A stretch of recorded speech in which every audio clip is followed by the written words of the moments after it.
Hello friends, welcome to UPCI SS prime. आज की इस वीडियो में हम सीखेंगे कि एक्सेल फाइल को पीडीएफ में किस तरीके से सेव करते हैं, क्योंकि बहुत से स्टूडेंट कमेंट करते हैं सर एक्सेल फाइल को पीडीएफ में किस तरीके से सेव करें। तो आज का यह वीडियो आप सभी लोगों के लिए इम्पोर्टेंट है, क्योंकि इस वीडियो में हम एक्सेल फाइल को पीडीएफ में कन्वर्ट करना सीखेंगे। अगर आप लोग एक्सेल का कोई भी वर्जन यूज कर रहे हो, चाहे पुराना वर्जन हो या फिर न्यू वर्जन है, तो ये वीडियो आप सभी लोगों के लिए इम्पोर्टेंट है। इस वीडियो में हम कई तरीके से एक्सेल फाइल को पीडीएफ में सेव करना सीखेंगे, तो इस वीडियो को आप लोगों को पूरा देखना है। अगर आप लोग पूरा देखोगे तो सारी चीज़ें आपकी क्लियर हो जाएंगी। तो चलिए हम अपने वीडियो को शुरू करते हैं और एक्सेल को ओपन कर लेते हैं। तो यहाँ पर हमने एक्सेल को ओपन कर लिया है और आप लोग यहाँ पर देख पा रहे होंगे कि हमारे सामने एक डेटा दिया गया है जो रो डेटा है और इसकी संख्या 1000 प्लस है, यानी 1000 प्लस रो का डेटा दिया गया है। अब इस डेटा को हमें पीडीएफ में कन्वर्ट करना है। तो पीडीएफ में कैसे कन्वर्ट करेंगे, तो एक्सेल में सबसे पहले आप लोगों को एक चीज़ ध्यान देनी होती है। जब हम अपने डेटा को पीडीएफ में कन्वर्ट करते हैं तो उसका प्रिंट प्रीव्यू हमें देखना होता है कि हमारा डेटा सही तरीके से प्रिंट हो रहा है या नहीं हो रहा है। या फिर मान लीजिए यहाँ पर जो डेटा दिया गया है, हमको ये पता करना है कि ये डेटा पेज में कहाँ पर कितना प्रिंट हो रहा है, क्योंकि जब हम एक्सेल में काम करते हैं तो एक्सेल में भी अपने अपने पेज होते हैं। एक्सेल में काम करते टाइम तो हमको एक शीट मिलती है, वहाँ पर हमको नहीं पता चलता है कि यहाँ पर कौन सा कहाँ से पेज स्टार्ट हो रहा है। तो इसके लिए हमें अपनी इस शीट को पेज लेआउट मोड में ओपन करके चेक कर लेना है कि किस पेज पर कहाँ से कहाँ तक डेटा प्रिंट हो रहा है। तो पेज लेआउट मोड में चेक करने के लिए सबसे पहले आपको यहाँ पर आना है व्यू टाइप में। व्यू टाइप पर क्लिक करके पेज लेआउट पर क्लिक कर सकते हो, या फिर यहाँ पर एक ऑप्शन मिल जाएगा स्टेटस बार में ही, यहाँ पर पेज लेआउट पर क्लिक कर सकते हो। तो यहाँ पर हम पेज लेआउट पर क्लिक कर देंगे तो आप लोग यहाँ पर देख पा रहे होंगे कि हमारा जो डेटा है अभी इस तरीके से प्रिंट हो रहा है और एक्सेल की शीट में कई सारे पेज यहाँ पर दिखाई दे रहे हैं इस तरीके से। यहाँ पर हमारा डेटा बहुत बड़ा है तो कई सारे पेज यहाँ पर दिखाई दे रहे हैं। अब यहाँ पर जो डेटा हमारा प्रिंट हो रहा है, पहले पेज पर एम्प्लॉय आईडी से लेके इन डेट तक प्रिंट हो रहा है। अब यहाँ पर आउट टाइम और टोटल टाइम जो दिया गया है ये दूसरे पेज पर प्रिंट हो रहा है, तो यहाँ पर तो ये दिक्कत हो जाएगी। और यहाँ पर एक चीज़ आप लोगों को और देखना है कि जो हमारा पेज है, पेज के चारों साइड में काफ़ी स्पेस दिया गया है, तो इसको हम मार्जिन बोलते हैं। तो सबसे पहले जब हम पेज को पीडीएफ में कन्वर्ट करें तो यहाँ पर मार्जिन भी हमें एडजस्ट करनी है। तो मार्जिन एडजस्ट करने के लिए आपको आना पेज लेआउट टाइम में। अगर आप लोगों ने प्रिंट वाला वीडियो देखा होगा तो यहाँ पर मार्जिन वगैरह सारी चीज़ें आप लोगों को पता होंगी। पेज लेआउट में आना है और यहाँ पर मार्जिन ऑप्शन दिया गया है, मार्जिन पर क्लिक करके यहाँ पर हमने पहले ही कस्टम सेटिंग करके रखी हैं, आप लोग यहाँ से सेट कर सकते हो। या फिर कस्टम मार्जिन में आना है और यहाँ पर जैसे टॉप दिया गया है, क्योंकि पेज के चारों साइड में जो खाली एरिया होता है इसी को मार्जिन बोलते हैं। सबसे ऊपर का पार्ट है टॉप, इस साइड का राइट एरिया है और नीचे का जो है वो हमारा बॉटम होता है।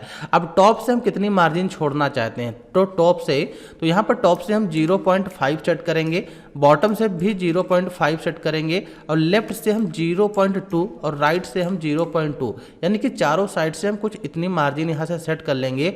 और यहाँ पर ओके का ऑप्शन दिया गया है, ओके पर क्लिक कर देंगे। आप लोग यहाँ पर देख पा रहे होंगे कि पूरा का पूरा डेटा जो हमारा था वो एक पेज पर आ जाएगा, क्योंकि मार्जिन अब हम चारों साइड से कम कर दिए हैं, इसीलिए पूरा का पूरा डेटा हमारा एक साइड में आ गया है।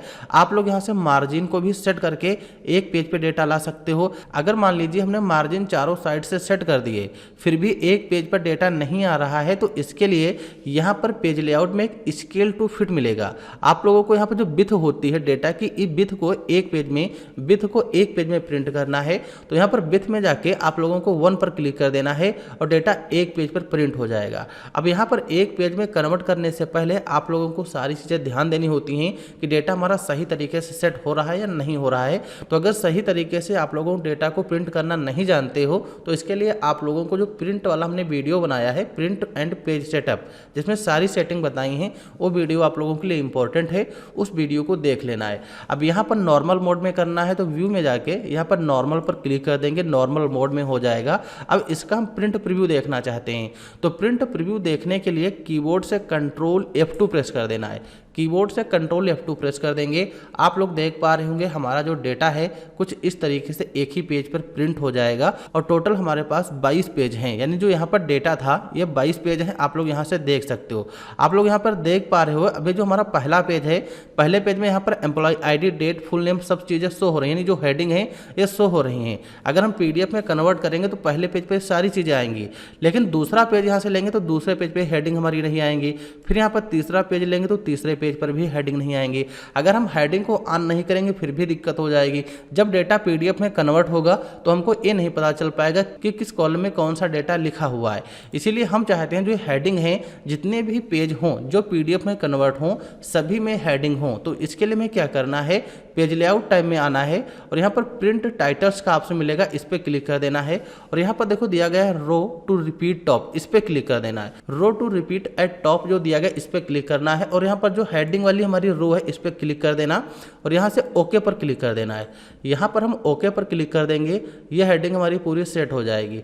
अब यहाँ पर हम कंट्रोल के साथ F2 प्रेस करेंगे तो आप लोग यहाँ पर देख पा रहे होंगे हेडिंग आ रही हैं। फिर हम दूसरा पेज लेंगे, यहाँ पर भी हेडिंग, यानी कि अब हमारी जो हेडिंग है जितने भी पेज होंगे सभी पेज पर हेडिंग आ जाती हैं। तो इतनी चीज़ें आप लोगों को कर लेनी होती हैं। अगर आप लोग यहाँ पर सेटिंग नहीं करोगे फिर डेटा को PDF में कन्वर्ट कर दोगे तो आपका डेटा कटा हुआ आएगा, हेडिंग सभी पेज पर रिपीट नहीं होती हैं। यानी कि ये चीज़ें होती हैं जब आप लोग PDF में कन्वर्ट करें तो यहाँ पर आप लोगों को ये चीज़ें ध्यान देनी होती हैं। अब यहाँ पर हम इस डेटा को PDF में कन्वर्ट करना चाहते हैं तो PDF में कन्वर्ट करने के कई तरीके हैं। जैसे कि सबसे पहले आपको फाइल मेनू में आना है और यहाँ पर जब हम अपने डेटा को सेव करते हैं फिर सेव एज करते हैं, मान लीजिए यहाँ पर हम सेव एज पर क्लिक करते हैं। अब यहाँ पर हमको बताना है कि जो हमारी ये फाइल है इस फाइल को कंप्यूटर में हम कहाँ पर सेव करना चाहते हैं। कंप्यूटर में हम कहाँ पर सेव करना चाहते हैं, जैसे कि हम डेस्कटॉप पर सेव करना चाहते हैं तो डेस्कटॉप पर क्लिक कर देंगे। अब यहाँ पर दिया फाइल नेम, फाइल नेम में हमें क्या करना है कि हम अपनी फाइल का नाम क्या देना चाहते हैं। हम अपनी फाइल का जो भी नाम देना चाहते हैं वो हमें यहाँ पर टाइप करना है। जैसे कि यहाँ पर हम टाइप कर देते हैं डेमो, यहाँ पर हमने टाइप किया डेमो 1 2 3, ये हमने फाइल का नाम रखा। अब नीचे यहाँ पर आप लोग देख पा रहे होंगे सेव एज टाइप दिया गया है, तो सेव एज टाइप जो दिया गया है इस पर हमें क्लिक कर लेना है और यहाँ पर हमको सेलेक्ट कर लेना है PDF। सेव एज टाइप में हमें PDF सेलेक्ट कर लेना है, फिर यहाँ पर सेव पर क्लिक कर देना है। तो जब हम सेव पर क्लिक कर देंगे आप लोग यहाँ पर देख पा रहे होंगे हमारा जो डेटा था ये डेटा PDF में कन्वर्ट हो जाएगा। टोटल यहाँ पर 22 हमारे पेज थे, तो 22 पेज यहाँ पर हैं। आप लोग इस तरीके से अपने डेटा को PDF में कन्वर्ट कर सकते हो। जैसे कि डेस्कटॉप स्क्रीन पर आते हैं, यहाँ पर भी आप लोग देख पा रहे होंगे कि डेमो वाली जो फाइल है ये हमारी PDF है जो हमने अभी कन्वर्ट की है। तो एक तरीका ये होता है हम अपने डेटा को PDF में कन्वर्ट कर सकते हैं। दूसरा तरीका क्या है, फाइल में जाना है और यहाँ पर मिल जाएगा आपको एक ऑप्शन एक्सपोर्ट का, एक्सपोर्ट पर क्लिक कर देना है। फिर नीचे यहाँ पर एक ऑप्शन मिलेगा क्रिएट PDF XPS डॉक्यूमेंट, इस वाले पर क्लिक कर देना है। फिर यहाँ पर क्रिएट PDF XPS का ऑप्शन मिल जाएगा, इस पर क्लिक कर देना है। अब यहाँ पर सेम प्रोसेस वही आ जाएगी, लेकिन सेव एज ए टाइप में हमें कोई भी ऑप्शन नहीं सेलेक्ट करना, ऑटोमेटिक PDF ले लेगा। अब इस फाइल को हम किस नाम से सेव करना चाहते हैं, जैसे कि यहाँ पर हम टाइप कर देंगे UP 1 2 3, यहाँ पर हमने फाइल का नाम रखा UP 1 2 3। फिर यहाँ पर पब्लिश का ऑप्शन दिया गया, पब्लिश कर देंगे और यहाँ से भी हम अपने डेटा को PDF में कन्वर्ट कर सकते हैं। तो यहाँ पर आप लोगों ने दो तरीके देखे कि हम दो तरीके से अपनी फाइल को PDF में कन्वर्ट कर सकते हैं। लेकिन कभी कभार ऐसा होता है कि कुछ लोग पुराने वर्जन के सॉफ्टवेयर यूज कर रहे हैं तो उसमें जो PDF वाला ऑप्शन होता है काम नहीं करता है, यानी कि वहाँ पर जो एक्सपोर्ट का ऑप्शन है या फिर सेव करते टाइम जब हम PDF को सेव करते हैं तो इस तरीके के ऑप्शन वहाँ पर नहीं होते हैं। तो उन लोगों को अपना डेटा PDF में कैसे कन्वर्ट करना है, अगर एक्सेल पर काम कर रहे हैं तो अपने डेटा को PDF में कैसे सेव करना है, तो इसके लिए एक्सेल में काम कीजिए, आप अपनी फाइल को सेव कीजिए। जैसे कि हमने फाइल को सेव किया, यहाँ पर हमारी फाइल है UP डेटा के नाम से, ये फाइल है। अब इस फाइल को हमें PDF में कन्वर्ट करना है तो हम कैसे करेंगे, तो इसके लिए हमें क्या करना है, यहाँ पर हमें गूगल को ओपन कर लेना है। गूगल ओपन करेंगे और यहाँ पर हमें सर्च कर लेना है एक्सेल टू PDF। यहाँ पर हम एक्सेल टू PDF सर्च करेंगे और हमारे सामने यहाँ पर ये वेबसाइट कई सारी ओपन हो जाएंगी। आप किसी भी वेबसाइट पर ओपन कर सकते हो, लेकिन सबसे पहले जो यहाँ पर वेबसाइट दी गई इसी वेबसाइट पर हमें क्लिक कर लेना है और इस वेबसाइट को हम ओपन कर लेंगे। इस वेबसाइट को ओपन कर लेंगे। अब यहाँ पर देखो दिया गया है सेलेक्ट एक्सेल फाइल्स, इस पर हमें क्लिक कर देना है। इस पर क्लिक कर देंगे, फिर हमारी जो फाइल है, जिस फाइल को हम PDF में कन्वर्ट करना चाहते हैं उस फाइल को सेलेक्ट कर लेना है। तो फाइल हमारी डेस्कटॉप पर है, डेस्कटॉप पे क्लिक करेंगे, नीचे की तरफ स्क्रॉल कर लेंगे और हमारी जो फाइल थी updata.xlx इस पर क्लिक कर देना है और यहाँ से ओपन पर क्लिक कर देना है। तो ओपन पर क्लिक करेंगे, अब यहाँ पर एक ऑप्शन नीचे आ जाएगा कन्वर्ट टू पीडीएफ। आप लोग इसका यूज मोबाइल में भी कर सकते हो। अगर आपके पास मोबाइल में एक्सेल की फाइल है, उसको पीडीएफ में कन्वर्ट करना है तो इसी वेबसाइट को मोबाइल में ओपन करके पीडीएफ में कन्वर्ट कर सकते हो। तो यहाँ पर हमें कन्वर्ट टू पीडीएफ का जो ऑप्शन दिया गया इस पर क्लिक कर देना है और यहाँ पर थोड़ी देर प्रोसेसिंग होगी, फिर हमारी जो फाइल है पीडीएफ में कन्वर्ट हो जाएगी। और यहाँ पर देखो दिया गया डाउनलोड पीडीएफ, इस पर हमें क्लिक कर देना है। इस पर हम क्लिक कर देंगे और हमारी जो फाइल है ये यहाँ पर डाउनलोड होके आ जाएगी यूपी डेटा के नाम से, यानी जो फाइल का नाम था उसी नाम से फाइल हमारी यहाँ पर पीडीएफ में कन्वर्ट हो जाएगी।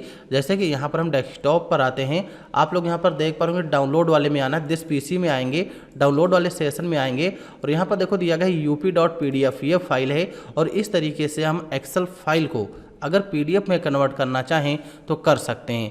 तो यहाँ पर आप लोगों को ये सारी चीज़ें समझ में आ गई होंगी कि हम एक्सेल फाइल को पीडीएफ में कैसे कन्वर्ट करते हैं, कितने तरीके से कन्वर्ट कर सकते हैं। तो आपको अगर हमारा वीडियो पसंद आया है तो वीडियो को लाइक करना, चैनल पर अगर पहली बार आए हो तो चैनल को सब्सक्राइब कर लेना ताकि हमारे वीडियो की हर नोटिफिकेशन आप लोगों तक सबसे पहले पहुँचे। तो चलिए हम मिलते हैं नेक्स्ट वीडियो में, और वीडियो देखने के लिए आप लोगों का बहुत बहुत धन्यवाद। Thanks for watching this video.